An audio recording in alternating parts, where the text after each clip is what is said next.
সালামু আলাইকুম প্রিয় এইচএসসি 27 বাংলা প্রথম পত্র ক্লাসে আব্দুল্লাহ তোমাদেরকে স্বাগত জানাচ্ছি আজকের সোনার তরী ক্লাসে। তো সবাই আমাকে আগে বলো কেমন আছো সবাই।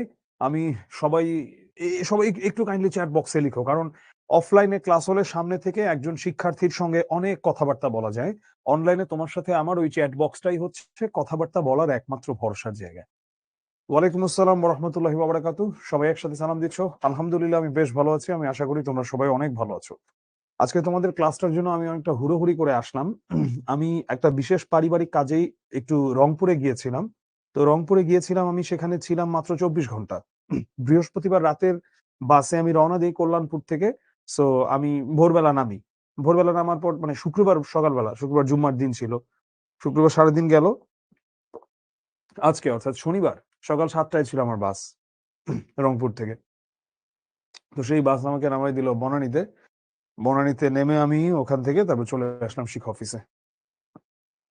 আমি সবার কমেন্ট দেখতে পাচ্ছি, সবার কমেন্ট দেখতে পাচ্ছি। এটা কি বাংলার প্রথম ক্লাস?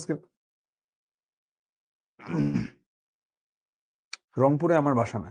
আচ্ছা, এনিওয়ে, আমরা আর কথা বাড়াবো না। আমরা চলে যাব আমাদের আজকের ক্লাসে, এবং আজকের ক্লাসটা শুরু করার আগে আমি একটা ছোট্ট ইনসিডেন্ট দিয়ে শুরু করব, বা ছোট্ট একটা কথা বলে শুরু করব। তার আগে একটু বলে নেই, ক্লাসে আমি ফার্স্টে যে রুলস এন্ড রেগুলেশন সেট করে দেই, অনলাইন ক্লাসে প্লিজ ঘুমাবা না। এটা তোমাদের একটা আমি বলবো যে কমন, আমি ভুল ধরবো না, তোমাদের তোমাদের বেশিরভাগই ঘুমায়। এটার একটা কারণ হচ্ছে ফিজিক্যাল স্ট্যামিনা কম। যখন আমরা ফিজিক্যাল এক্সারসাইজ করি না, আমাদের মধ্যে তখন ওই দম থাকে না। আমরা করি কি, ক্লাস করতে গিয়ে ঘুমাই। ঠিক আছে, মানে কি অবস্থা, কারণ এই যে এখন তো সবার কাছে একটা মোবাইল। ঠিক আছে, এটা তো এখন আমরা যেটা করব, আমরা অনলাইন ক্লাসে ঘুমাবো না। যদি কারো এখনো মনে হয় চোখে মুখে পানি দিয়ে নাও, চোখে মুখে পানির ঝাপটা দিয়ে নাও, ক্লাস করার টাইমে ঘুমাসলে দাঁড়ায় যাবা, বা দরকার হলে চোখে পানি দিয়ে আসবা, তাও ঘুমাতে ঘুমাতে ক্লাস করবা না। একটা নির্দিষ্ট খাতাতে নোট করবা। এই সোনার তরী শুধু তোমার এইচএসসির জন্য ইম্পর্টেন্ট না, এটা তোমার অ্যাডমিশন টেস্টের জন্য অনেক বেশি গুরুত্বপূর্ণ। সো সোনার তরী আজকে যেহেতু অনেক গুরুত্বপূর্ণ, তো এটা নিয়ে আমরা ক্লাসটা শুরু করি। চলো, হ্যাঁ, আমি এখন চ্যাটটা পজ করে দিচ্ছি। আমি গত মাসখানেক আগে শিখর জিপিএ 5 প্রাপ্ত শিক্ষার্থীদের সংবর্ধনার প্রোগ্রামে কুষ্টিয়া গিয়েছিলাম। শিলাইদহে অর্থাৎ রবীন্দ্রনাথের কুঠিবাড়ি যেখানটাতে রবীন্দ্রনাথ তোমরা অনেকে জেনে থাকবা, সেখানে 20 বছর ছিলেন। এবং আমি ওখানে প্রথম যাই ক্যাডেট কলেজে পড়ার সময়। একটা প্রোগ্রাম ছিল ঝিনাইদহ ক্যাডেট কলেজে। সো তখন হচ্ছে যেহেতু ঝিনাইদহ থেকে অনেক কাছে শিলাইদহের কুঠিবাড়ি, ওখানে এসেছিলাম। ওটা তো কুষ্টিয়াতেই, পদ্মা নদীর পাড়ে। তো রবীন্দ্রনাথ যখন তার মানে পশ্চিমবঙ্গের অধ্যায়টাতে একটু বিরতি দিয়ে, অর্থাৎ বিশ্বভারতী, কলকাতা, ওই দিকটা বিরতি দিয়ে যখন তিনি এখানে আসলেন, এখানে আসার পরে প্রথম প্রথম তার কাছে কিছুটা ভালো মন্দের মিশেল এমন লাগছিল।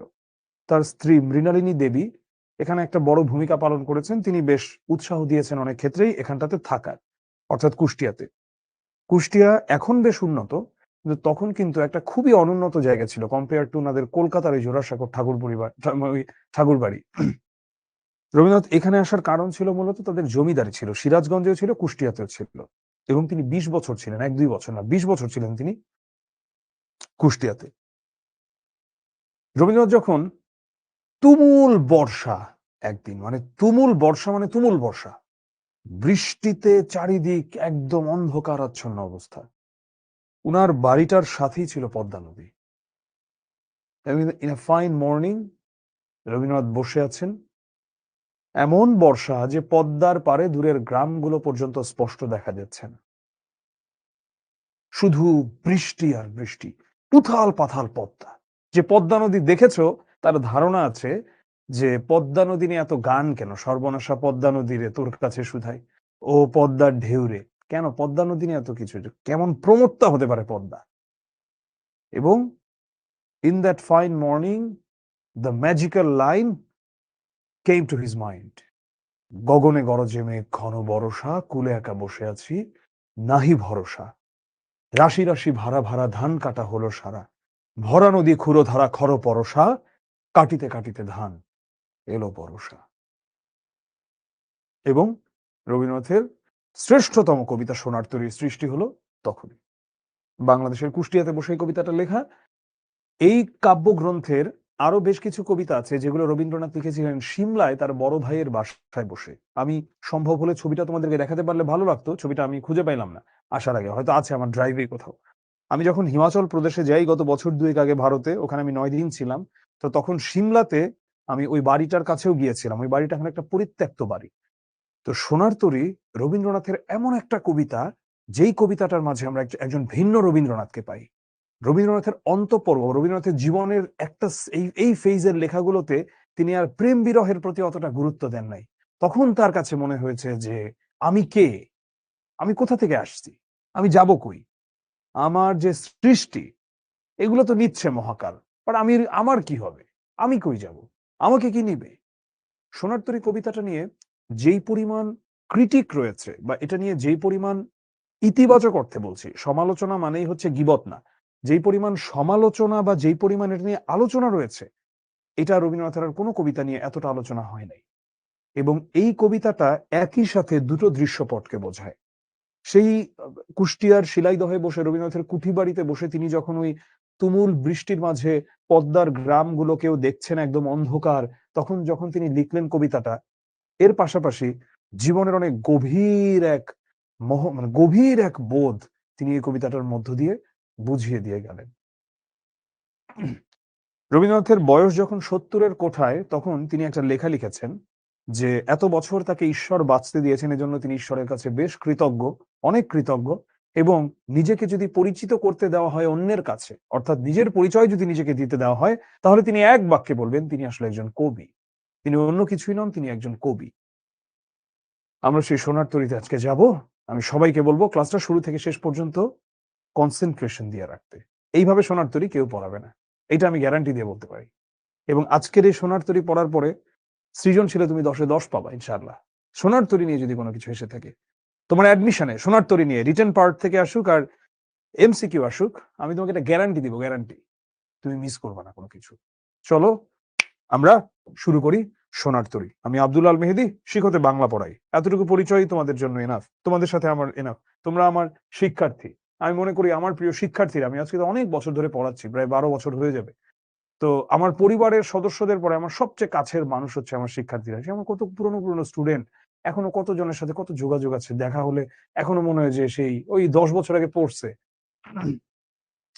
গেলাম আমরা কয়েকদিন দেশের বাইরে গেলাম, ইন্ডিয়াতে গেলাম ঘুরতে, আমার স্টুডেন্ট ছিল সাথে।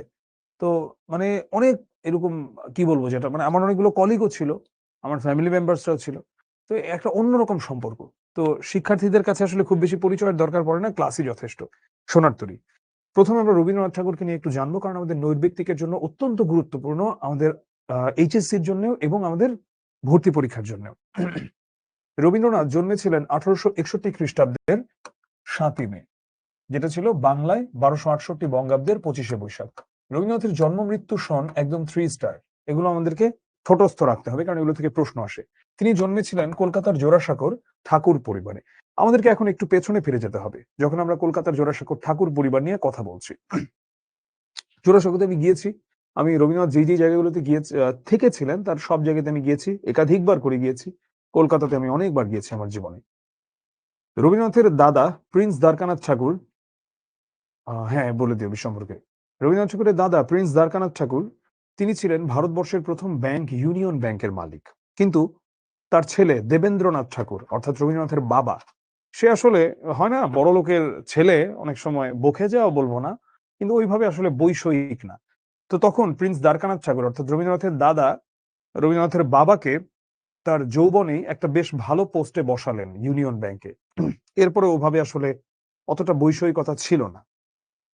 এবং এই ঠাকুর বাড়িটা আসলে ডিরেক্টলি তার করা না, এটা একটা গিফট ছিল ঠাকুর বাড়িটা।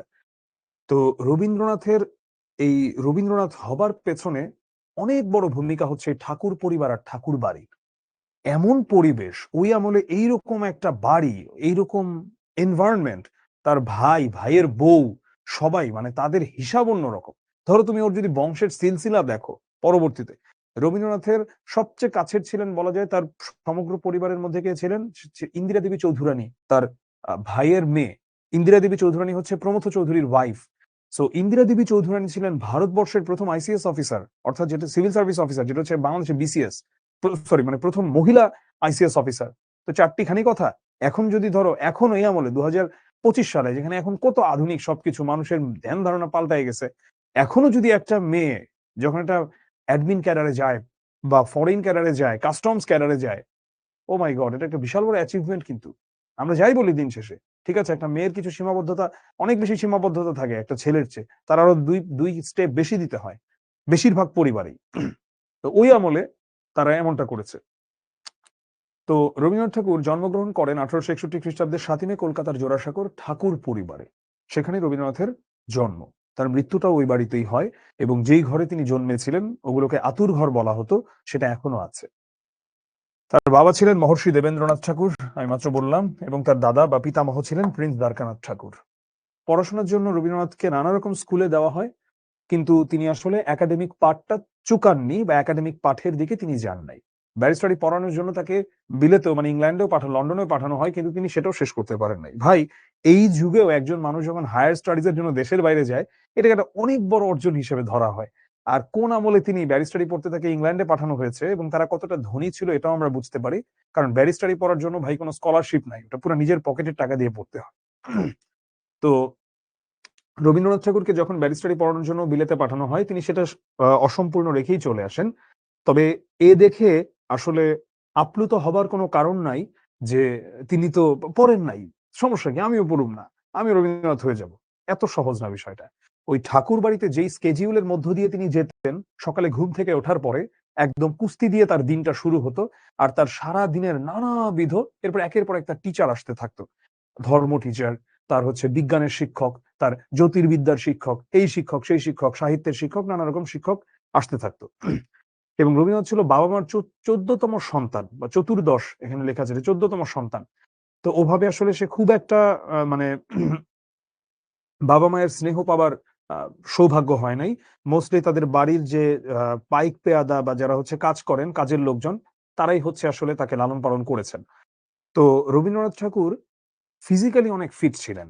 উনি উনার নিজের আত্মজীবনীতে লিখেছেন যে জীবনের শেষ পর্যায়ে যে উনার হচ্ছে, উনার মৃত্যুটা হয় মূলত ইউরোলজিক্যাল এবং কিডনির কিছু প্রবলেম হয়েছিল রবীন্দ্রনাথের, এবং কিছু আনসাকসেসফুল অপারেশন হয়। আর অনেক বুদ্ধিমান মানুষও কিছু বোকার মতো কাজ করে, তো রবীন্দ্রনাথের কাজটাও ছিল সেক্ষেত্রে বোকার মতো। তিনি অ্যালোপ্যাথি চিকিৎসাকে কিছুটা ভয় করতেন, আবার কিছুটা অপছন্দও করতেন। তো তিনি হোমিওপ্যাথিকের মতো এরকম একটা, মানে কি বলবো, যে এই মানের একটা চিকিৎসা তিনি গ্রহণ করেছেন যখন তার এরকম সিভিয়ার কিডনি এবং ইউরোলজির প্রবলেম। ঠিক আছে। তো রবীন্দ্রনাথ ঠাকুর যেহেতু একটা খুব কঠোর স্কেডিউলের মধ্য দিয়ে যেতেন ঠাকুর বাড়িতে, ওটা তাকে এই রবীন্দ্রনাথ হওয়ায় সহায়তা করেছেন। তিনি তো বহু কিছু করেছেন তার জীবনে। কবি ছিলেন, তিনি সাহিত্যিক ছিলেন, তিনি দার্শনিক ছিলেন। আমি বহু বাসনায় প্রাণপণে চাই, বঞ্চিত করে বাঁচালে মোরে। আমি বহু বাসনায় প্রাণপণে চাই, বঞ্চিত করে বাঁচালে মোরে। মানে ঈশ্বরকে বলা হচ্ছে, আমি বহু বাসনা, আমি তো অনেক চাইছি। আমি হয়তো একটা মানুষকে চাইছিলাম, ওই মানুষটাকে আমার পছন্দ হতো, আমি হয়তো ওই জিনিসটা চাইছিলাম, ওই জিনিসটা আমার খুব ভালো লাগতো। তুমি আমাকে দাও না এটা, তুমি আমাকে বঞ্চিত করছো, বঞ্চিত করে তুমি আমাকে বাঁচাইছো। দেখো চিন্তার ধরন কি, যে তুমি হয়তো চাইছো একটা ভুল মানুষকে, তোমার খুব পছন্দ হয়েছে এই মানুষকে, কিন্তু তুমি কি জানো ওই মানুষের সাথে হয়তো থাকলে তোমার জীবনটা একটা সময় ছারখার হয়ে যেত, জীবনটা একটা মানে নরকে পরিণত হয়ে যেত। কিন্তু তোমাকে বঞ্চিত করা হয়েছে, তাহলে বঞ্চিত করে কি ভালো করলো কি খারাপ করলো? ভালো করছে, ঈশ্বরকে বলছে। তো রবীন্দ্রনাথকে নিয়ে, রবীন্দ্রনাথের যে দার্শনিক সত্তা, এটাকে বলা যায় যে লোকটা হচ্ছে একজন বিদ্রোহী, আর আমরা তাকে জায়গা দিয়েছি ভজনালয়ে। বাঙালি এই কাজটা খুব ভালো পারে, খুব সুন্দর করে আমরা তাকে জায়গা দিয়েছি ছবি আর মূর্তিতে, আর আমরা তাকে পূজনীয় একজন একটা একটা একটা কিছু বানিয়ে ফেলেছি। তিনি একাধারে ছিলেন শিক্ষাবিদ, সুরকার, আমরা এটা জানি। তিনি অনেক ভালো ছবিও আঁকতেন, অভিনয়ও তিনি করতেন।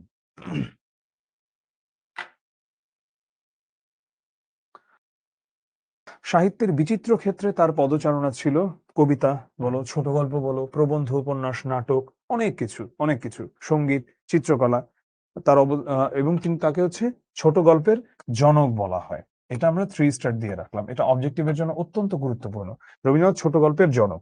এবং রবীন্দ্রনাথের ছদ্মনাম কি? তার ছদ্মনাম হচ্ছে ভানুসিংহ ঠাকুর। বনফুল তার প্রথম কাব্যগ্রন্থ। এটা মাত্র 15 বছর বয়সে প্রকাশিত হয়। বনফুল এটা তার প্রথম কাব্যগ্রন্থ। আর তার উল্লেখযোগ্য অনেক রচনা আছে।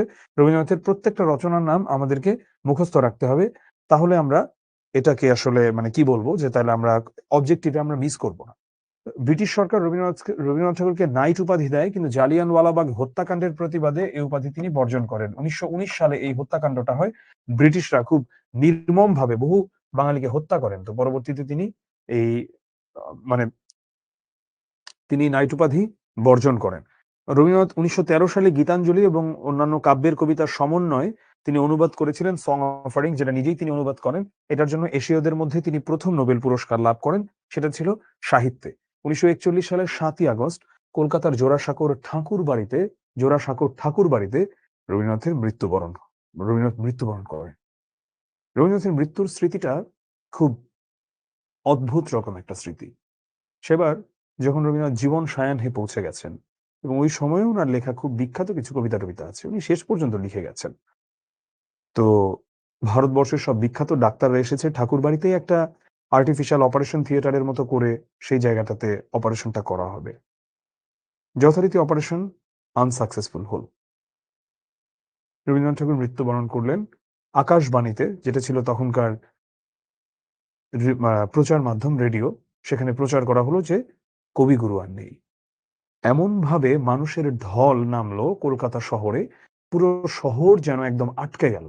এবং এত মানুষ সবাই জোড়াসাঁকোতে আসছে ঠাকুর বাড়িতে শুধু কবিগুরুকে শেষ একবার দেখবে বলে। তোমরা যারা সনাতন ধর্মাবলম্বী তারা তো নিঃসন্দেহে জানো, আর অনেকে সনাতন ধর্মাবলম্বী না হয়েও হয়তো বা জানো, এরপরেও বলছি, মুখাগ্নি যখন হচ্ছে দাহ করা হয় চিতায়, তখন মুখাগ্নি কে করবে, আগুনটা কে দিবে, এটার একটা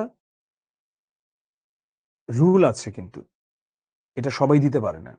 তো রবীন্দ্রনাথের ছেলে অসুস্থ হয়ে যায় এবং এমন ভাবেই পুরো শহর জ্যাম প্যাকড হয়ে যায়। কলকাতা শহর, কলকাতায় কিন্তু ঢাকার মতো এত মানুষ না, অনেক কম মানুষ, এতই জ্যাম প্যাকড হয়ে যায় যে সে যাইতে পারে নাই। পরবর্তীতে পানিপথ দিয়ে গেছে, মানে তোমার নৌকা দিয়ে গিয়ে ওই রবীন্দ্রনাথের ভাইয়ের ছেলে, সে হচ্ছে মুখাগ্নিটা করছে রবীন্দ্রনাথের। তো এই ছিল রবীন্দ্রনাথকে নিয়ে আমাদের কথা। এবারে আমরা চলে যাব সরাসরি কবিতায়। এখন আমি একটু চ্যাটটা ওপেন করি, তোমরা বলো আমাকে স্পষ্ট শুনতে পাচ্ছ কিনা, স্পষ্ট দেখতে পাচ্ছ কিনা, আর তোমাদের কাছে কেমন লাগছে? আমরা কি কল্পনায় চলে যাচ্ছি? আমাকে একটু বলো। আচ্ছা, সাউন্ড কম না? সাউন্ড আমাদের এখান থেকে ঠিক আছে, সাউন্ড আমাদের এখান থেকে ঠিক আছে। যদি কোনো প্রবলেম হয়ে থাকে সেটা তোমার এন্ডে, তুমি একটু কাইন্ডলি সাউন্ডটা বাড়ায় নাও তোমার ডিভাইসে, ঠিক আছে? ওকে, চ্যাটটা আমি পজ করে দিলাম, আমরা চলে যাচ্ছি কবিতায়। গগনে গরজে মেঘ, ঘন বরষা, কুলে একা বসে আছি, নাহি ভরসা। গগন শব্দের অর্থ কি? আকাশ। গরজে মানে হচ্ছে গর্জন করছে, আকাশে মেঘ গর্জন করছে, ঘন বরষা, প্রচুর বৃষ্টি, ঠিক আছে, অনেক বৃষ্টি হচ্ছে, তুমুল বৃষ্টি। গগনে গরজে মেঘ, ঘন বরষা, কুলে একা বসে আছি, নাহি ভরসা। আমরা একজন মাঝিকে দেখতে পাবো এখানে এবং একজন কৃষককে দেখতে পাবো। এখানে আমরা দেখতে পাচ্ছি একজন কৃষককে, যেই কৃষক কুলে একা বসে আছে, নদীর কুলে, এবং কোনো কিছুর প্রতি তিনি কোনো ভরসা পাচ্ছেন না, এবং আকাশে মানে অনেক জোরে জোরে মেঘ ডাকছে, তুমুল বৃষ্টি। গগনে গরজে মেঘ, ঘন বরষা, কুলে একা বসে আছি, নাহি ভরসা। রাশি রাশি ভাড়া ভাড়া, ধান কাটা হলো সারা, ভরা নদী ক্ষুরো ধারা খর পরশা, কাটিতে কাটিতে ধান এলো বরষা। রাশি রাশি ভাড়া ভাড়া, ধান কাটা হলো সারা। রাশি রাশি ভাড়া ভাড়া বলতে বোঝানো হয়েছে প্রচুর পরিমাণে বা অনেক। ধান কাটা হলো সারা, সারা শব্দের অর্থ হচ্ছে শেষ, মানে হচ্ছে অনেক অনেক ধান কাটা শেষ হয়ে গেছে। রাশি রাশি ভাড়া ভাড়া, ধান কাটা হলো সারা, ভরা নদী ক্ষুরো ধারা খর পরশা। ভরা নদী মানে একদম উথাল পাথাল নদী, এটা ক্ষুরোধারা। ক্ষুরোধারা মানে কি? ক্ষুরোধারা মানে হচ্ছে এটা বর্ষার মতো ধারালো, এটা বর্ষার মতো ধারালো। এখন একটা নদী কিভাবে বর্ষার মতো ধারালো হয়? দেখো, কারো যদি এই অভিজ্ঞতা থেকে থাকে যে তোমরা কখনো ঝড়ের মধ্য দিয়ে, সেটা লঞ্চে হোক নৌকায় হোক, তাহলে সে বুঝে যাবা, সেই উত্তর আমার দেওয়ার দরকার নাই, তোমরাই জানো যে নদী কতটা ভয়ঙ্কর হতে পারে, এটা যে কোনো পানিপথ। ভরা নদী ক্ষুরধারা খরপরশা, প্রচন্ড রকম ধারালো। খরপরশা মানে বর্ষার মতো, আর ক্ষুরধারা মানে হচ্ছে প্রচন্ড রকম ধারালো। ঠিক আছে, প্রচন্ড রকম ধারালো। ভরা নদী ক্ষুরধারা খরপরশা, কাটিতে কাটিতে ধান এলো বরষা। গগনে গরজে মেঘ ঘন বরষা, কুলে একা বসে আছি নাহি ভরসা।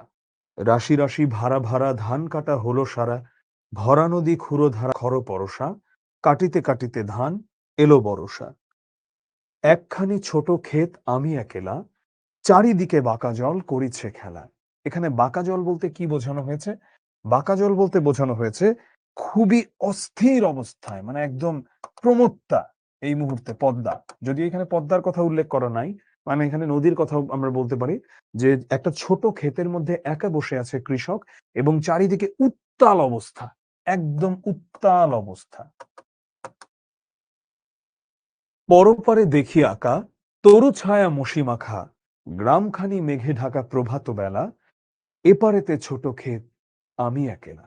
পরপারে দেখি আঁকা, পরপার বলতে বোঝাচ্ছে ওখানটাতে বসে দূরের যেই গ্রামটাকে দেখতে পাচ্ছে সে, সেই গ্রামটাকে দেখে মনে হচ্ছে একদম অন্ধকার, ঘুটঘুটে অন্ধকার। কারণ সকালবেলা মেঘের কারণে চারিদিক এতটাই কালো হয়ে আছে যেটা যে সকাল, সূর্য ওঠা তো দূরে থাক, দেখে মনে হচ্ছে যেটা একদম পড়ন্ত বিকেল বা সন্ধ্যাবেলা।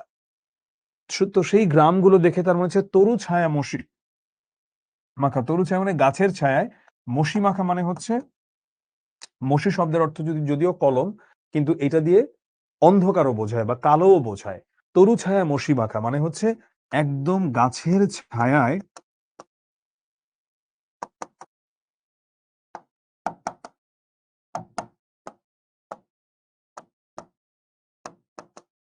অন্ধকার হয়ে আছে। তরু ছায়া মসি মাখা, গ্রামখানি মেঘে ঢাকা প্রভাত বেলা, এপারেতে ছোট ক্ষেত আমি একেলা। সেই সকালবেলাতেও গ্রামটা একদম মেঘে ঢাকা অন্ধকার, আর এইদিকে ছোট ক্ষেতে আমি একা বসে আছি। গান গেয়ে তরিবে কে আসে পারে, দেখে যেন মনে হয় চিনি উহারে। গান গেয়ে তরিবে কে আসে পারে, তরি মানে হচ্ছে নৌকা। গান গেয়ে তরিবে নৌকা বেয়ে কে যেন পাড়ের দিকে আসছে, দেখে যেন মনে হচ্ছে তাকে চিনে। এখানে আমরা এখন একটা নতুন ক্যারেক্টার পাবো। এতক্ষণ আমরা কৃষকের কথা শুনেছি, নতুন ক্যারেক্টারটা হচ্ছে মাঝি। ভরা পালে চলে যায় কোনো দিকে নাহি চায়। ভরা পালে চলে যায় মানে হচ্ছে একদম পালতোলা নৌকাতে সে টেনে তার মতো চলে যাচ্ছে, কোনো দিকে সে তাকাচ্ছে না। ঢেউগুলি নিরুপায় ভাঙে দুধারে, দেখে যেন মনে হয় চিনি উহারে। ঢেউগুলি নিরুপায় ভাঙে দুধারে বলতে বোঝানো হচ্ছে ঢেউগুলো, নদীর যেই ঢেউ, সেটা তো ওর মতো এসে পারে বারবার ভাঙছে, পারে বারবার ভাঙছে। এবারে কৃষক মাঝিকে ডাক দিল, ওগো তুমি কোথা যাও, কোন বিদেশে? বারেক ভিড়াও তরি কুলেতে এসে। জিজ্ঞেস করছে তুমি কোন বিদেশে যাও। বারেক শব্দের অর্থ হচ্ছে একবার। বারেক ভিড়াও তরি মানে একবার তোমার নৌকাটা ভিড়াও কুলেতে এসে। তারপরে আবার বলছে কৃষক, যেও যেথা যেতে চাও। যেথা মানে যেখানে, যেখানে খুশি যেতে চাও যাও, যারে খুশি তারে দাও, শুধু তুমি নিয়ে যাও ক্ষণিক হেসে আমার সোনার ধান কুলেতে এসে। বলছে তোমার যেখানে যাবার ইচ্ছা তুমি চলে যাও, আমার কোনো সমস্যা নেই, যাকে খুশি তুমি তাকে দিয়ে দাও, কিন্তু শুধু তুমি একটু নিয়ে যাও ক্ষণিক হেসে আমার যে সোনার ধানগুলো, এগুলো যদি তুমি একটু নিয়ে যেতে। সোনার ধানগুলোকে নিয়ে যেতে বলছে, আমার সোনার ধান কুলেতে এসে। এখন আমরা এখানে দেখতে পাবো জীবনের একটা গভীর জীবনবোধ। সেটা হলো এইখানে এই কবিতায় আক্ষরিক অর্থে আসলে মাঝি আর কৃষক বোঝানো হচ্ছে না। এই মাঝিকে যে আমরা দেখতে পাই, এই মাঝি হচ্ছে মহাকালের প্রতীক।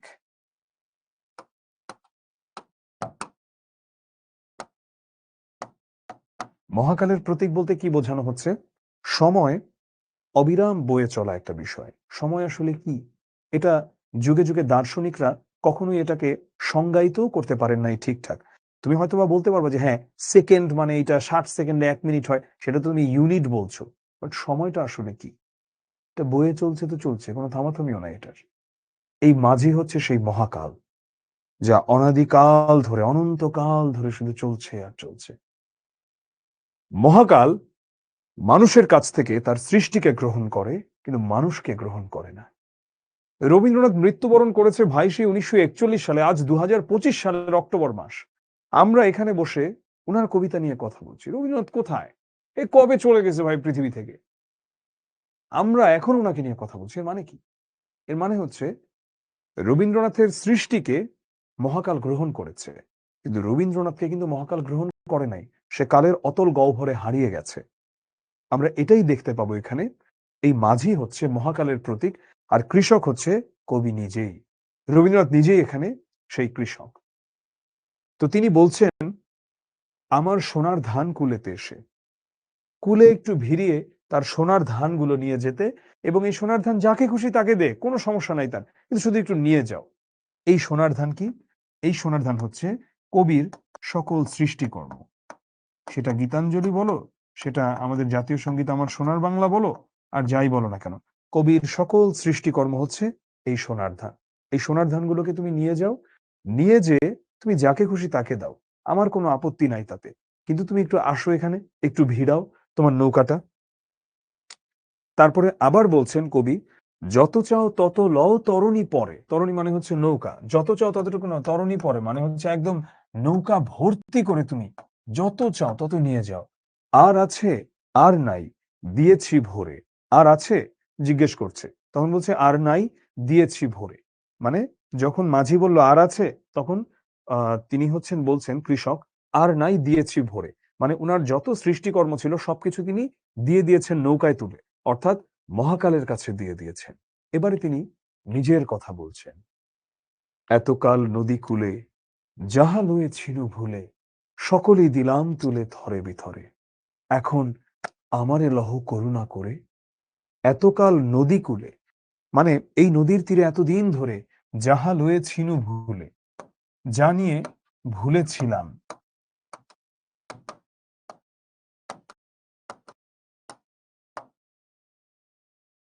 যা নিয়ে ভুলেছিলাম বলতে বোঝাচ্ছে যে আমি তো এতদিন, আমার এই পুরো জীবনটা আমি তো এই সৃষ্টিকর্মগুলোকে নিয়েই তো ব্যস্ত ছিলাম। কখনো গান লেখা, কবিতা লেখা, গান সুর করা, কিংবা কখনো উপন্যাস লেখা, গল্প লেখা, নাটক লেখা, ছবি আঁকা। আমি তো এগুলো নিয়েই ব্যস্ত ছিলাম। এতকাল নদী কূলে জাহাল হয়ে ছিনু ভুলে, এগুলো নিয়েই তো আমি ভুলেছিলাম। সকলেই দিলাম তুলে থরে বিথরে। থরে বিথরে মানে হচ্ছে সাজিয়ে। সবই আমি তো সাজিয়ে গুছিয়ে তুলে দিলাম। কোথায় তুলে দিলাম? নৌকায়। এই নৌকা আসলে কি? মহাকাল। নৌকায় ধান তুলে দেওয়া মানে কি? নিজের সকল সৃষ্টিকে মহাকালের কাছে দিয়ে দাও। এখন আমারে লহ করুণা করে। এবারে কৃষক বলছে, আমি তো নৌকায় আমার সব ধান দিয়েই দিয়েছি, সব ফসল দিয়েই দিয়েছি। এখন আমাকে যদি তুমি একটু প্লিজ করুণা করে একটু তোমার নৌকাতে উঠাইতা। আর এটাকে যদি আমরা আক্ষরিক অর্থে না ধরে, এটার কবি যেটা বোঝাতে চেয়েছেন যদি সেভাবে ধরি, তাহলে তিনি বলছেন যে আমার সকল সৃষ্টি তো আমি মহাকালের কাছে দিয়ে দিয়েছি। পৃথিবীর জগতের যেই সময়ের যেই দেশের যেই মানুষকে সেটা তুমি দাও, দেবার দাও, সে গ্রহণ করুক, ওটা পড়ে তার ভালো লাগুক বা ওটা শুনে তার ভালো লাগুক, তুমি দাও, যা খুশি করো, সব আমি দিয়ে দিয়েছি তোমাকে। এখন আমাকে একটু নাও তুমি, মহাকাল। এবারে আমরা দেখি কি রিপ্লাই আসে। ঠাই নাই ছোট সে তরি, আমারই সোনার ধানে গিয়েছে ভরি। ঠাই নাই ছোট সে তরি। এই এই নৌকা এতই ছোট যে সেটা কৃষকের নিজের ধানেই সে নৌকাটা ভরে গিয়েছে। অর্থাৎ এখানে আমরা দেখতে পেলাম মহাকাল সৃষ্টিকে গ্রহণ করে, কিন্তু ব্যক্তিকে গ্রহণ করে না। শ্রাবণ গগন ঘিরে ঘন মেঘ ঘুরে ফিরে, শূন্য নদীর তীরে রহিল পড়ি, যাহা ছিল নিয়ে গেল সোনার তরী। শ্রাবণ গগন ঘিরে, এই বর্ষায় ঘন মেঘ, শূন্য নদীর তীরে রহিনু পড়ি মানে পড়ে রইলাম।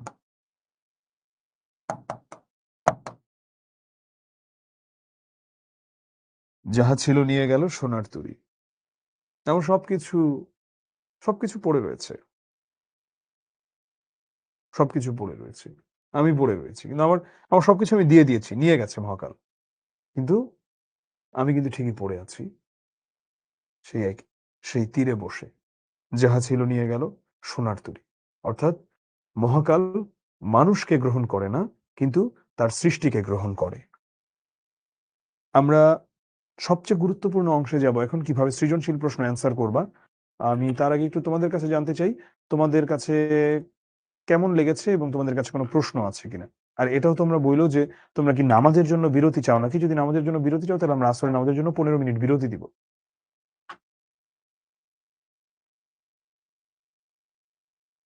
আচ্ছা, আচ্ছা।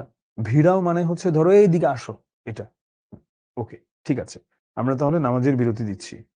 হুম। ছিনু মানে হচ্ছে ছিলাম। হুম, ওকে। আমরা ঠিক 4:50-এ ফিরবো, হ্যাঁ? 51-তে ফিরবো।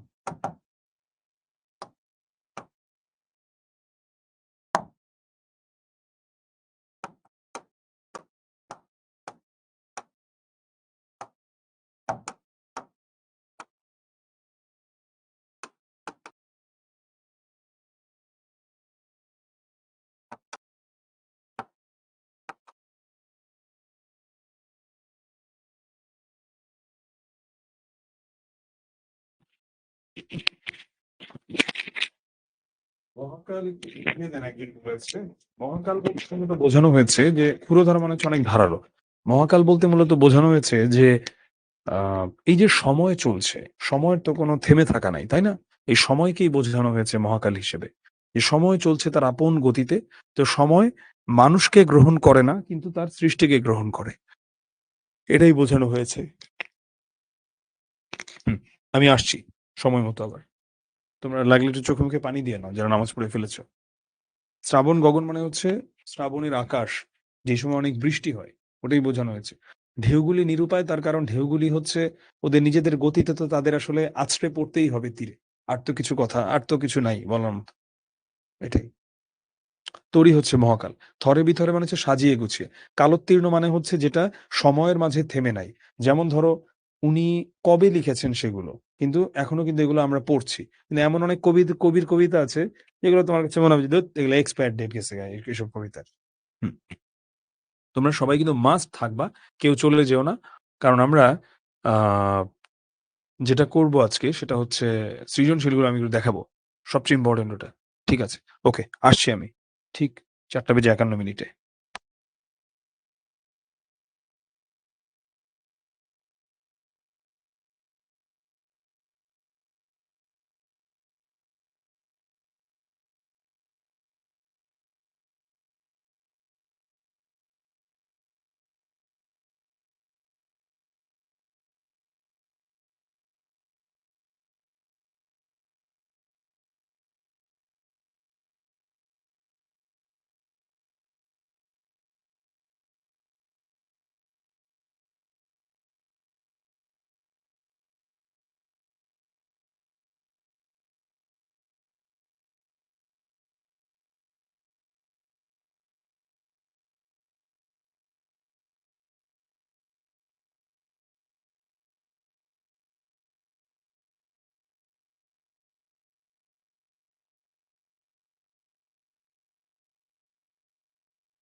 আমরা আমাকে স্পষ্ট শোনা যাচ্ছে কিনা এটা একটু বলো তো। হ্যাঁ, আমাকে স্পষ্ট শোনা যাচ্ছে কিনা একটু বলো। হ্যাঁ, ক্লাস নোট বলতে এই স্লাইডটা মানে আমাদের ক্লাসের পরপর এটা হচ্ছে সবসময় থাকে, অ্যাপের মধ্যে থাকে আর কি। সো এটা কোনো কাহিনী না, এটা পেয়ে যাবে এমনিতে। আজকের ক্লাসটা ভালো লাগলে কিন্তু শিখবো জিতবো গ্রুপে পোস্ট করে দিও, বাই দ্য ওয়ে। তোমাদের কাছ থেকে জানতে চাই। এনিওয়ে, আমি যেখানে ছিলাম আগে একটু পড়ায় নি। গরজে মানে গর্জন করে বলেছি। ভাড়া এমনিতে অর্থ হচ্ছে ধান রাখার পাত্র, বাট এখানে হচ্ছে ভাড়া ভাড়া বলতে বুঝিয়েছে অনেকগুলো এগুলো আর কি। ক্ষুরধারা মানে কি, খরপরশা মানে কি। আমি কিন্তু পড়ানোর সময় অলরেডি বুঝিয়েছি যে প্রচন্ড রকম ধারালো দুটাই মানে। আর খরপরশা মানে হচ্ছে ধারালো বর্ষার মতো, মানে দুটো দিয়ে অনেক ধারালো বোঝাচ্ছে। তো ঢেউগুলি সেখানে খুব ভয়ঙ্কর ছিল, এটা বোঝানোর জন্যই এই শব্দদ্বয় ব্যবহৃত হয়েছে, ক্ষুরধারা আর খরপরশা।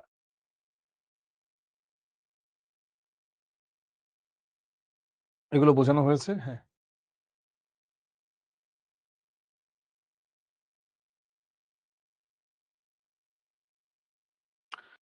সোনার তরী, রবীন্দ্রনাথ ঠাকুরের সোনার তরী কাব্যগ্রন্থের নাম কবিতা মানে হচ্ছে টাইটেল কবিতা, অর্থাৎ ওই বইটার নামও হচ্ছে সোনার তরী।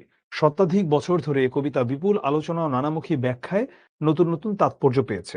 একই সাথে কবিতাটা একটা রহস্য এবং শ্রেষ্ঠত্বকে প্রমাণ করে। আর মহৎ সাহিত্যের একটা গুণ হলো যে সাহিত্যকর্মগুলোকে খুব মহান বলা যায়, সেই সাহিত্যকর্মগুলো যুগে যুগে কালে কালে নতুন নতুন দৃষ্টিভঙ্গিতে পাঠক সেগুলোকে দেখবে। হয়তোবা 50 বছর আগে মানুষ ওটাকে একভাবে ব্যাখ্যা করত, এখন অন্যভাবে ব্যাখ্যা করছে। এটা হচ্ছে একটা কালজয়ী সাহিত্যের বা খুব মানে মানে মহান সাহিত্যের একটা অন্যতম উদাহরণ বা অন্যতম একটা বৈশিষ্ট্য। তো বাংলা কবিতার ইতিহাসে সোনার তরী একটা অসম্ভব সুন্দর কবিতা, কোনো ডাউট নাই এটা নিয়ে। কবিতাটিতে দেখা যায় চারপাশের প্রবল স্রোতের মধ্যে জেগে থাকা দ্বীপের মতো ছোট একটি ধান খেতে উৎপন্ন সোনার ধানের ক্ষেত, বানানটা একটু ভুল এসেছে সবসময় খ দিয়ে। সোনার ধানের সম্ভার নিয়ে অপেক্ষারত নিঃসঙ্গ এক কৃষক। আকাশের ঘন মেঘ আর ভারী বর্ষণে পাশের খরস্রোতা নদী হয়ে উঠেছে হিংস্র। চারদিকের বাঁকা জল কৃষকের মনে সৃষ্টি করেছে ঘন ঘোর আশঙ্কা। এরকম এক পরিস্থিতিতে ওই খরস্রোতা নদীতে একটা সোনার নৌকা নিয়ে বেয়ে আসা এক মাঝিকে দেখা যায়।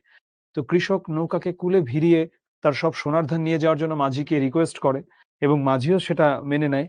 তো মাঝি চলে যায়। ছোট নৌকা বলে কৃষকের আর জায়গা হয় না। শূন্য নদীর তীরে আশাহত কৃষক সেখানেই বেদনায় পড়ে থাকে। তো এই কবিতায় আসলে আমরা নিবিড়ভাবে যেটা দেখতে পাই সেটা হচ্ছে কবির নিজের জীবন দর্শন। যে মহাকালের স্রোতে জীবন যৌবন ভেসে যায়, কিন্তু বেঁচে থাকে মানুষের সৃষ্টি, তার সোনার ফসল। থরে বিথরে মানে সাইমন সাজিয়ে গুছিয়ে। অভিষিক্ত মানে হচ্ছে বলতে পারো, ধরো এখন কিভাবে?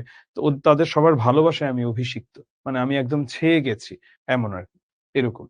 বাঁকা জল বলতে এই জায়গাতে বুঝিয়েছে, আমি কিন্তু পড়ানোর সময় বুঝিয়ে এগুলো বলেছি। আমি জানি না সুমাইয়া এই প্রশ্নগুলো কেন পরে আবার আসছে। বাট যাই হোক, আ বাঁকা জল বলতে মূলত এখানে বোঝানো হয়েছে খুব উথাল-পাথাল অবস্থা নদীর। এটাই আ বোঝানো হয়েছে। হুম। এবারে আমরা অনুশীলনীতে চলে যাচ্ছি। সৃজনশীল প্রশ্ন আমরা ১৯ মিনিট সময় হাতে নিয়ে লিখব এবং এই ১৯ মিনিটের চেয়ে ১ মিনিট সময় আমরা বেশি নিব না। যদি আমরা এই থিওরিটা অনুসরণ করতে পারি তাহলে আমরা পরীক্ষায় সৃজনশীল ঠিকঠাক শেষ করে আসতে পারবো। আচ্ছা বলো তো, তোমাদের কার, কার এই সমস্যা হয় যে তোমরা সৃজনশীল পরীক্ষায় প্রপারলি লিখে টাইমলি শেষ করে আসতে পারো না? এটা আমাকে একটু লিখে দাও তো। কার, কার এই সমস্যাটা হয়? কার, কার এই সমস্যাটা হয়?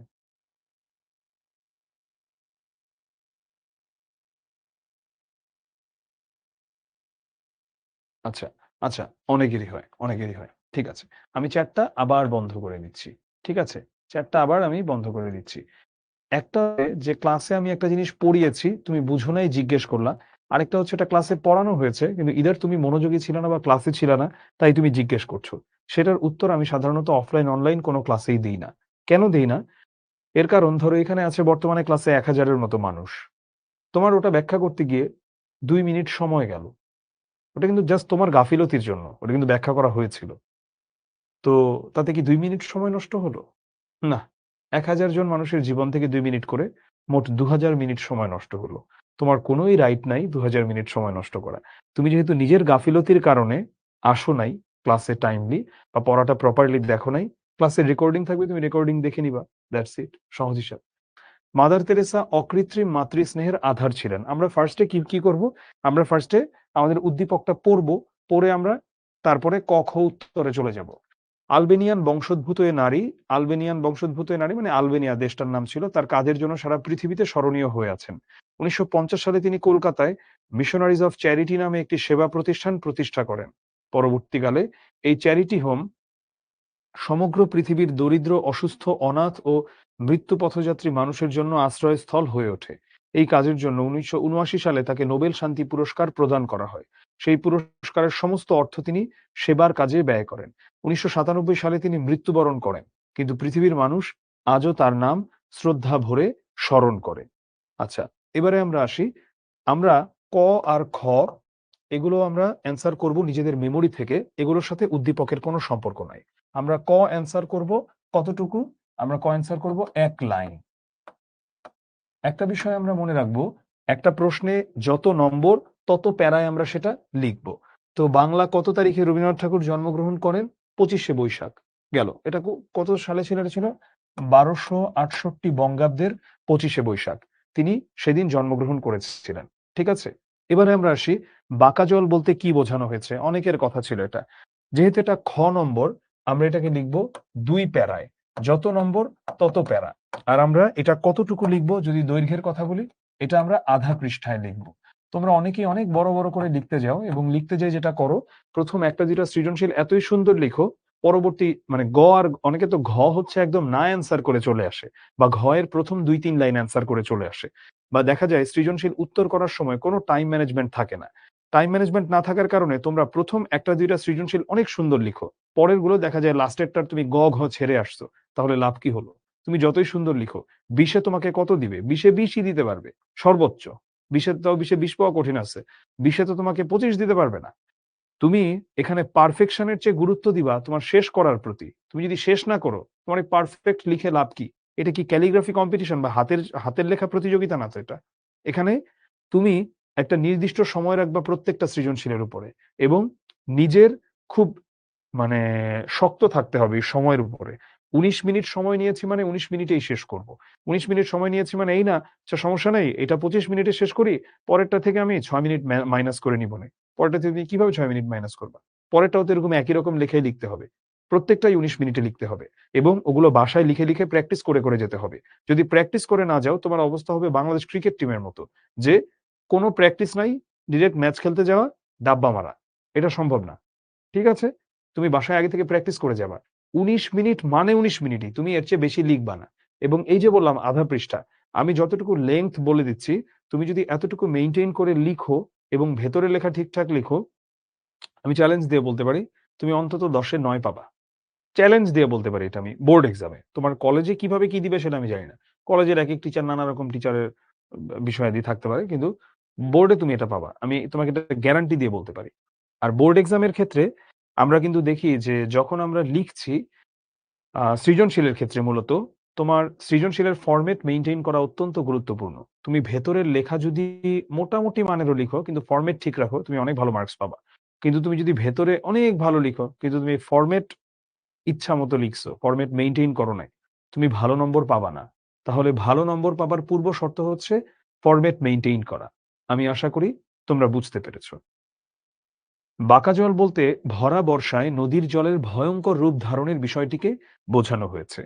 যখন আমরা খ নম্বরটা অ্যান্সার করব, খ কি? খ হচ্ছে আমাদের অনুধাবনমূলক, আর ক কি?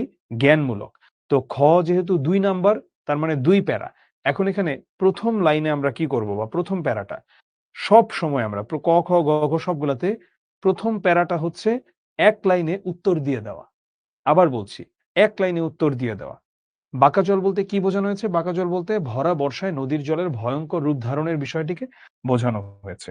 তুমি যখনই এক কথায় উত্তর দিয়ে দিবা, তুমি সাথে সাথে 1 নম্বর পেয়ে যাবা। সৃজনশীলের নম্বর কিন্তু ফ্র্যাগমেন্টেড, অর্থাৎ ভাঙা ভাঙা ভাঙা ভাঙা নম্বর, এবং যদি কেউ ঠিকঠাক মেইনটেইন করে লিখতে পারে, পূর্ণ নম্বর পাওয়া সম্ভব। আগেকার দিনে যেমন ছিল বাংলা রচনামূলক লিখতে হইতো, রচনামূলকে কিন্তু ফুল মার্কস পাওয়া খুব কঠিন। এখন যেটা সহপাঠে করেছে, এটাতে কিন্তু ফুল মার্কস পাওয়া কঠিন হবে। কিন্তু সৃজনশীলে কিন্তু ফুল মার্কস পাওয়া সহজ।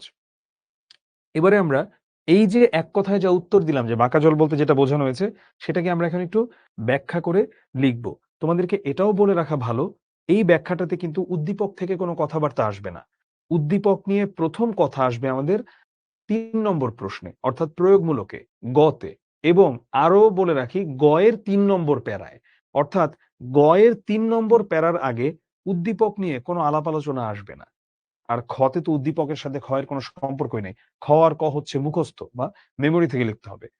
আমরা প্রথমে এক কথায় উত্তর দিলাম, এবারে আমরা এই বিষয়টাকেই ব্যাখ্যা করব আমাদের নিজেদের ভাষায়, বইয়ের ভাষায়। তবে উদ্দীপক নিয়ে কোনো কথাবার্তা বলবো না। কবিতায় এক নিঃসঙ্গ কৃষক সোনার ধান কেটে নদী তীরবর্তী ক্ষেতে অপেক্ষমান। আকাশে ঘন মেঘের গর্জন, বর্ষা ভরা নদী ক্ষুরধারা স্রোতের সঙ্গে এর জলও বাঁকা হয়ে খেলা করছে। ছোট ক্ষেতটুকুকে ধীরে ধীরে গ্রাস করে চলেছে তা।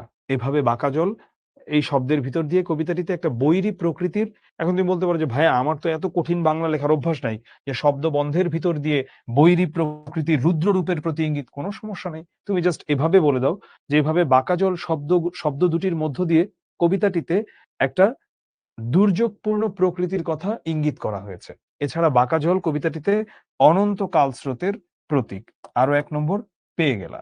অর্থাৎ যখন আমি এক লাইনে উত্তর দিয়ে দিলাম, আমি ১ নম্বর পেয়ে গেলাম।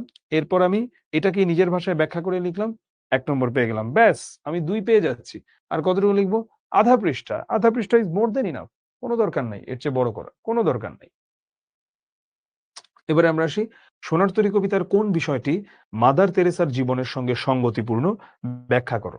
প্রথমে আমি এটাও বলে নেই, আমি আবার বলছি, ৩ নম্বর মানে এখানে ৩ প্যারা হবে এবং এটা কত পৃষ্ঠায় লিখব? এটা আমরা ১ পৃষ্ঠায় লিখব। এটা আমরা ১ পৃষ্ঠায় লিখব। এটা আমরা ১ পৃষ্ঠায় লিখব। সোনার তরী কবিতার কোন বিষয়টি মাদার তেরেসার জীবনের সঙ্গে সঙ্গতিপূর্ণ? এক লাইনে ফার্স্টে অ্যান্সার দিব। সোনার তরী কবিতার উল্লিখিত ব্যক্তি মানুষের মৃত্যুর বিপরীতে কর্মের অমরতার প্রসঙ্গটি উদ্দীপকের মাদার তেরেসার সঙ্গে সঙ্গতিপূর্ণ। এখন তুমি বলতে পারো যে ভাইয়া এটা আমি আরো সহজ বাংলায় লিখতে চাই, পূর্ণ নম্বর পাবো? 100%, একে ১ পাবা এখানে। সেটা কি? সেটা তুমি লিখবা যে সোনার তরী কবিতায় উল্লেখিত মানুষ হারিয়ে গেলেও বা মহাকাল মানুষকে গ্রহণ না করলেও তার কর্মকে গ্রহণ করে এবং তার কর্ম টিকে থাকে। এটা উদ্দীপকে মাদার তেরেসার সঙ্গে সঙ্গতিপূর্ণ। এতটুকু তুমি এখানেও ১ নম্বর পাবা। এরপরে আমরা যেটা করব, এবারে আমরা এই প্রয়োগমূলকের মানে গয়ের অনুধাবনমূলক অংশটা লিখব। অর্থাৎ এখন আমরা এটাকেই একটু নিজের ভাষায়, একটু বইয়ের ভাষায় একটু বড় করে একটু এক্সপ্লেইন করে লিখব। সোনার তরী কবিতায় কবি এক গভীর জীবন দর্শনকে উন্মোচন করেছেন। তিনি দেখিয়েছেন মহাকাল কেবল মানুষের সৃষ্টিশীল মহৎকর্মকেই গ্রহণ করে, ব্যক্তি মানুষকে নয়। আর তাই কাল পরিক্রমায় সৃষ্টিকর্ম টিকে গেলেও মানুষকে অনিবার্যভাবে মৃত্যুর স্বাদ গ্রহণ করতে হয়। আলোচ্য কবিতায় কৃষক চরিত্রটির আধারে কবি এ সত্যটিকেই উন্মোচন করেছেন। দেখো, উদ্দীপক নিয়ে কোনো কথা বললাম, উদ্দীপক নিয়ে কোনো কথা বললাম না। কিন্তু আমি এখানে কথা বললাম কি? আমি ওই বিষয়টাই বললাম যে মানে মহাকালে কি হয়?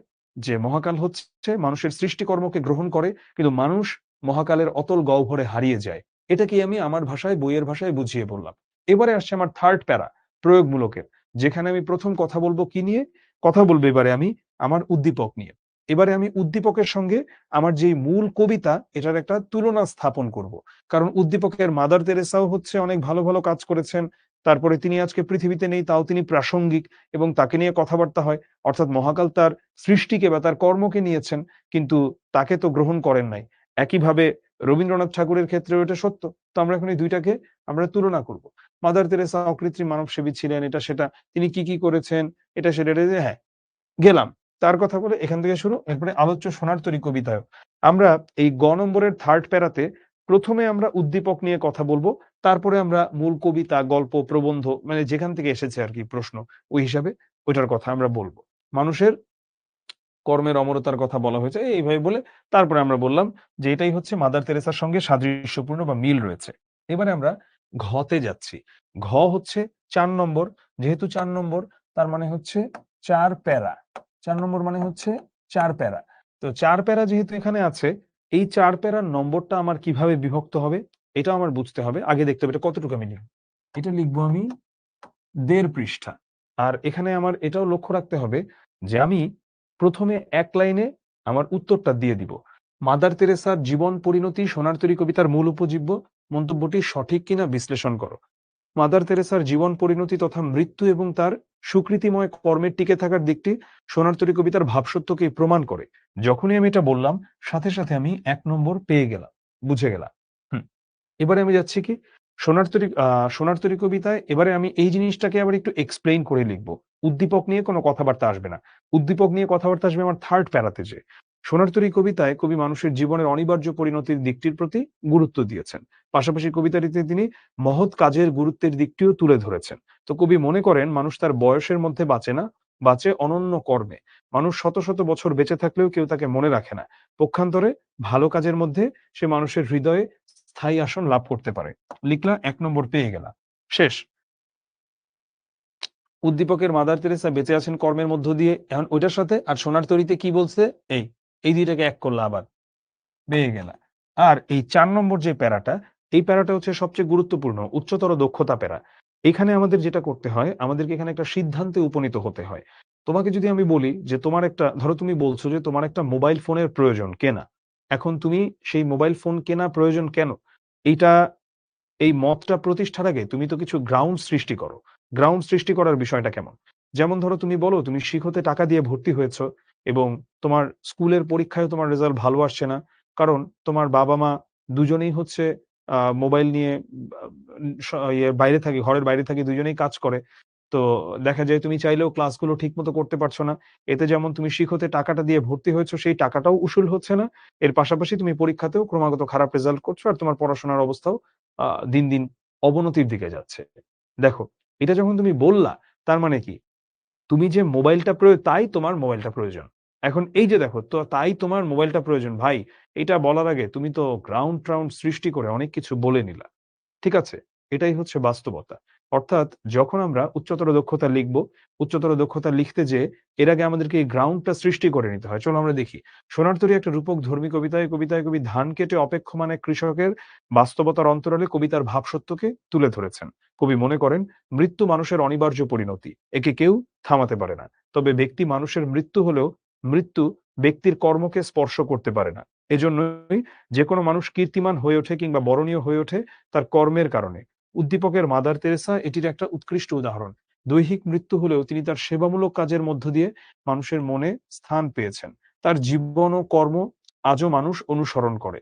অর্থাৎ মাদার তেরেসার জীবন পরিণতি তথা মৃত্যু এবং সুকৃতিময় কর্মের মাধ্যমে মানুষের মনে বেঁচে থাকার এই দিকটি আলোচ্য কবিতার মূল ভাবের সমান্তরাল। সে বিবেচনায় প্রশ্নোক্ত মন্তব্যটি যথার্থ। এই হচ্ছে আমাদের আজকের ক্লাস। পোলের কিছু অ্যান্সার আমি তোমাদেরকে আচ্ছা আমি তোমাদের কাছ থেকে প্রশ্ন নিব। আগে একটু শেষ করি। আমি পোল দিব না। আমি পোল না দিয়ে তোমরা হচ্ছে চ্যাটে অ্যান্সার করবা। আমি অল্প কয়েকটা এখানে দিয়েছি। জাস্ট ৩-৪ টা প্রশ্ন আছে। ৪ টার মতো প্রশ্ন। সো তোমরা কি করবা? তোমরা হচ্ছে ডিরেক্ট অ্যান্সারটা লিখবা। হ্যাঁ? ক, খ, গ, ঘ লিখবা না। যদি এটার অ্যান্সার হয় কৃষক, তাহলে লিখবা কৃষক। তোমরা টাইপ করবা। ঠিক আছে? আর অবশ্যই বাংলায় টাইপ করবা। বাংলিশ টাইপ করবা না। KRICASH এমন না। তোমরা ডিরেক্ট লিখবা বাংলায়। হ্যাঁ, আমি চ্যাপ্টার রিজুম করেছি। তোমরা এটা লিখো। এবং এরপরে হচ্ছে তোমাদের যদি মনে কোনো প্রশ্ন থাকে তোমরা প্রশ্ন করবা। ঠিক আছে? ওগো তুমি কোথা যাও কোন বিদেশে? এখানে তুমি কে? সবাই অলরেডি উত্তর দিচ্ছে মাঝি। আচ্ছা একজনে একবারই লিখো তাইলেই হবে সমস্যা নেই। ২ বার অ্যান্সার দেওয়ার দরকার নেই। একজন দিয়েছে কৃষক। যে কৃষক দিয়েছে আমার মনে হয় তার আসলে কবিতা এই ক্লাসটা সে কি করেছে আমি জানি না। ক্লাসটা তার খুব ভালো মতো করার প্রয়োজন ছিল এবং যদি এত বাজে কনসেনট্রেশন হয় তাহলে বিপদ। তাহলে কিছুই হবে না তোমাকে দিয়ে। মানে পড়াশোনা তো হবেই না। অন্য যেকোনো কিছু যাই তুমি করতে যাবে সেখানে গিয়ে ডাব্বা মারবা। যদি তুমি মনোযোগ দিতে না পারো আরকি।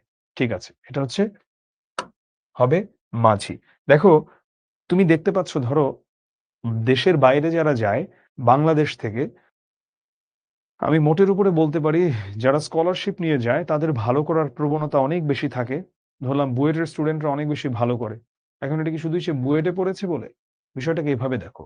বুয়েটে পড়ার জন্য তার একটা মিনিমাম লেভেল অফ ডিসিপ্লিন ছিল তার জীবনে। না হলে সে বুয়েটে পড়তে পারত না। তো সে এখানেও ডিসিপ্লিন ছিল, ওখানেও আল্টিমেটলি যেয়ে সে ভালো করেছে। আর বাংলাদেশে যে এখন ধরো ব্যাঙের ছাতার মতো এজেন্সি আছে যারা ধরে অস্ট্রেলিয়াতে গরুর পালের মতো পাঠাচ্ছে, ভেড়ার পালের মতো পাঠাচ্ছে। তো পাঠাইলেই তো হবে না। যেই ছেলে বা মেয়ে বাংলাদেশেই কিছু করতে পারতেছে না। আমি এজন্য বলি ফোকাস দেওয়ার যে ক্ষমতা এটা তোমাদেরকে বাড়াতে হবে। সেটা তো শুধু বাংলা পারা না। তুমি কোন সাবজেক্টই ভালো করবা না, তুমি জীবনে কিছুই করতে পারবা না। যদি তুমি ফোকাস না দিতে পারো। ফোকাস দেওয়ার ক্ষমতা আনতে হবে। কিভাবে আনতে হবে? যখন তুমি কোনো কিছু পড়বা বা করবা, শুধু এখানেই কনসেনট্রেশন দিবা। অন্যদিকে তাকাবা না। ইয়াসিন মিয়া শ্রাবণ গগন মানে হচ্ছে শ্রাবণ মাসের যে আকাশ, ওই সময় একদম খুবই বৃষ্টির একটা অবস্থা থাকে, এটার কথাই বলে হচ্ছে। এটার কথাই বলেছে এখানে।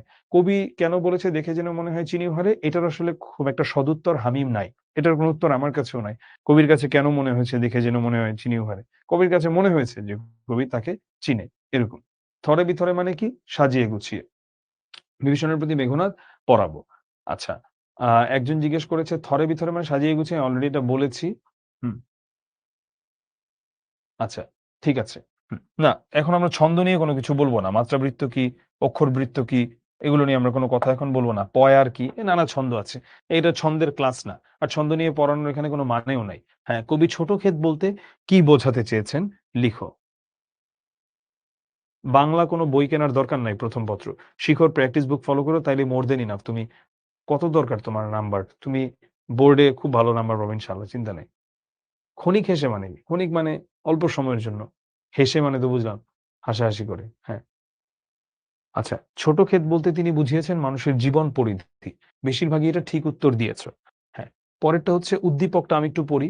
জয়নুল আবেদীন বিখ্যাত চিত্রশিল্পী। তিনি শিল্পাচার্য নামে পরিচিত। তার বিখ্যাত চিত্রকর্মের মধ্যে রয়েছে অনেকগুলো নাম আছে এখানে।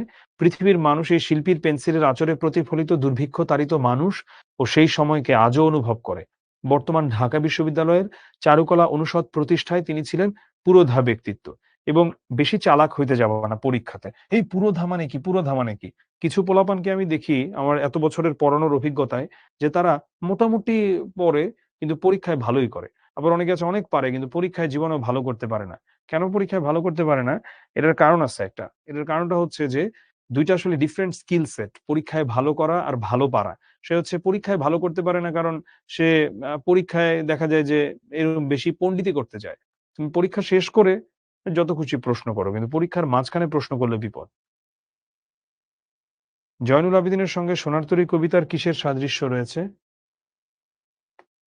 কৃষকের সাদৃশ্য রয়েছে। কেন কৃষকের সাদৃশ্য রয়েছে?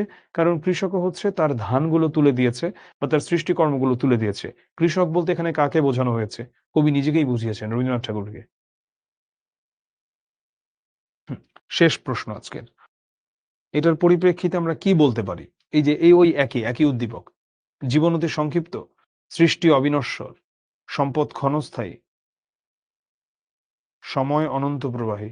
সম্পদ ক্ষণস্থায়ী এটা তো মোটেও না। এটা বাদ। কেউ বলছে সৃষ্টি অবিনশ্বর, কেউ বলছে জীবন অতি সংক্ষিপ্ত।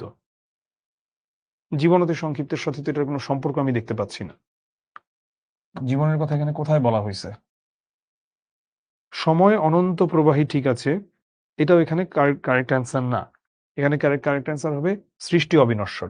দেখো তোমরা অনেকেই এই প্রশ্নটা করো যে এই যে বহুপদী সমাপ্তিসূচক যেই প্রশ্নোত্তরগুলো অর্থাৎ ১ ও ২, ২ ও ৩, ১, ২, ৩ তোমরা বলো সবগুলোই নাকি একরকম লাগে দেখতে। সবগুলোই আসলে কিভাবে একরকম হয়?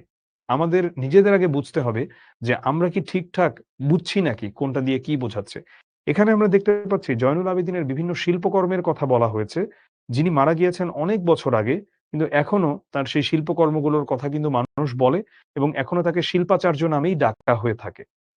আমরা যদি এখন অপশনগুলোর দিকে তাকাই, জীবন অতি সংক্ষিপ্ত। এখানে কিভাবে এটা প্রাসঙ্গিক হয়? জীবন অতি সংক্ষিপ্ত না, জীবন অনেক বড়। এইটা তো এখানে কখনোই এটা থেকে আসলে মানে নেওয়ার মতো কোনো কিছু না। সম্পদ ক্ষণস্থায়ী। সম্পদের কথাই তো কোথাও নাই। অপশন বাদ। সময় অনন্ত প্রবাহী। হ্যাঁ, সময় অনন্ত প্রবাহী ঠিক আছে। কিন্তু এইটা কিভাবে এটার মূল ভাব হয়?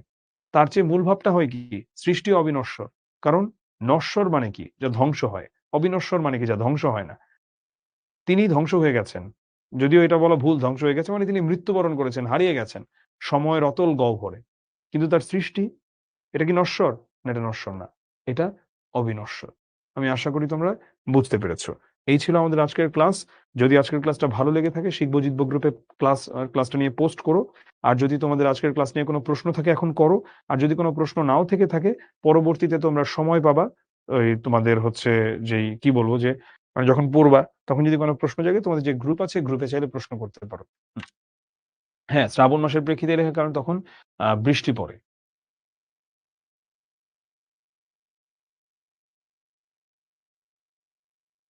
হ্যাঁ। বাংলা ২য় পত্রের জন্য হামিদ কোন বই কেনার আ কথা আমি এই মুহূর্তে বলব না। এটা হিরণময় ভাই যেটা বলে তোমাদেরকে ওইটা কিনো। আমি পার্সোনালি ভাষা শিক্ষাটাকে প্রেফার করি। হুম। ঢেউগুলি নিরুপায় মানে হচ্ছে সামিয়া ঢেউগুলি ঢেউয়ের মতো তো আছড়ে এসে পড়ছে এটা আরকি। উপজীব্য মানে হচ্ছে মূল বিষয়। সং অফ আরিংস হচ্ছে ওই রবীন্দ্রনাথ ঠাকুরের যেই বইটাতে মানে গীতাঞ্জলির যে অনুবাদটা, ইংরেজি অনুবাদটা ওটাকে বলে সং অফ আরিংস। নোবেল পুরস্কার তো আর বাংলা ভাষায় পড়ে দিবে না। গাইড কেনার কোনো প্রয়োজন নাই। মহাকাল মানে হচ্ছে এই যে সময় বয়ে চলছে এটাই মহাকাল। সৃষ্টিকর্ম বলতে এই যে মানুষ যেগুলো সৃষ্টি করে, রবীন্দ্রনাথের যে কবিতা, গল্প, নাটক, উপন্যাস এইসব কিছু। ওকে, ঠিক আছে। আমরা ক্লাসটা এখানেই শেষ করছি। সবাই ভালো থাকো, সুস্থ থাকো। আল্লাহ হাফেজ। আসসালামু আলাইকুম।